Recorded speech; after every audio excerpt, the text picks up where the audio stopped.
MI को हरैकी आमे बंचीगलु कहले सीएसके अधिनायक ऋतुराज गायकवाड़ एमआई को हरैला परे कारण प्लेऑफ रु नॉकआउट हेबा आगरु बर्तीगला सीएसके और एमआई को हरैदेला 8 विकेट रे। सीएसके दल 8 अंक सह पॉइंट टेबल रे षष्ठ स्थान रे थिबा बेले एमआई 4 अंक सह नवम स्थान रे अछि। एमआई बनाम सीएसके मैच रो सारांश जानिबा पूर्वरु भिडियोटी को गोटे लाइक कर देबे एवं चैनल को सब्सक्राइब करबा को जमा भूलिबेनी। आईपीएल 2026 मैच नंबर 44 एमआई बनाम सीएसके मध्य रे खेला जायछि कि चेन्नईर चेपक स्टेडियम रे अनुष्ठित होईछि। एमआई अधिनायक हार्दिक पांड्या टॉस जीति प्रथमे बैटिंग करबा को निष्पत्ति नेइथिले। तेबे एमआई प्रथमरु विकेट हराइबा परे टॉप ऑर्डर को रियान डिकल्टन एवं नमनधीर संभाळिथिले। दुईंको 58 रन पार्टनरशिप होइथिला। एमआई दल पावर प्ले रे 57 स्कोर करथिला। एणिकि 7 ओवर रे रियान डिकल्टन को विकेट नेइथिले मिस्ट्री स्पिनर नूर अहमद। रिकल्टन 24 बॉल रे 37 रन पारी खेलथिले। परे नमनधीर गोटिए पटे रन करथिबा बेले तांको साथ देइथिले सूर्य कुमार यादव। दुहे बैटिंग जारी रखिथिबा बेले सूर्य कुमार को विकेट पड़थिला जा रमाकृष्ण घोष नेइथिले।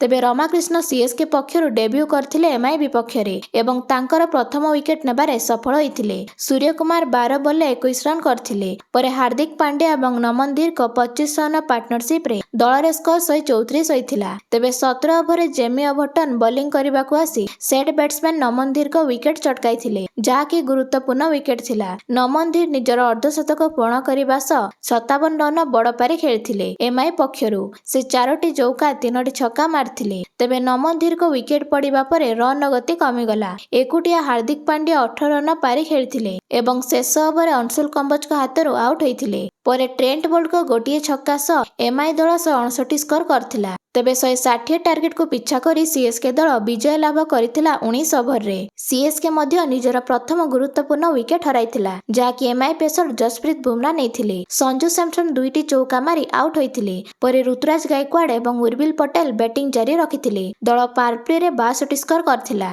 तेबे ऋतुराज एवं उर्विल को 49 रन पार्टनरशिप होइथिला। पावर प्ले रो शेष ओवर रे बॉलिंग करबा को आसी एम खजनफर उर्विल पटेल को विकेट चटकाइथिले। उर्विल 12 बॉल रे 24 रन पारी खेलथिले किंतु पावर प्ले परे एमआई बॉलर फेल मारिथिले सीएसके बैटर को सामना रे। बॉलर को हाथ को गोटे भी विकेट आसी नथिला। इंपैक्ट प्लेयर कार्तिक शर्मा एवं अधिनायक ऋतुराज गायकवाड़ को 98 रन विशाल पार्टनरशिप रे दल विजय हासिल करिथिला 19 ओवर रे। ऋतुराज 48 बॉल रे 67 रन विस्फोरक पारी खेलिथिले जेउथरे से 5टी चौका सह 2टी छक्का मारथिले। सेही परि कार्तिक शर्मा 39 बॉल रे निजर अर्धशतक पूर्ण करथिले जाकि तांकर प्रथम आईपीएल हाफ सेंचुरी। तेबे ऋतुराज गायकवाड़ को विस्फोरक 67 रन इनिंग्स पाई तांको प्लेयर ऑफ द मैच पुरस्कार मिलथिला। तेबे आगामी मैच रे एसआरएच बनाम केकेआर परस्पर सह मुहामुही हेबाकू जाउछंती। आपण माने केउ दल को समर्थन करूछंती ता कमेंट माध्यम रे जणांतु।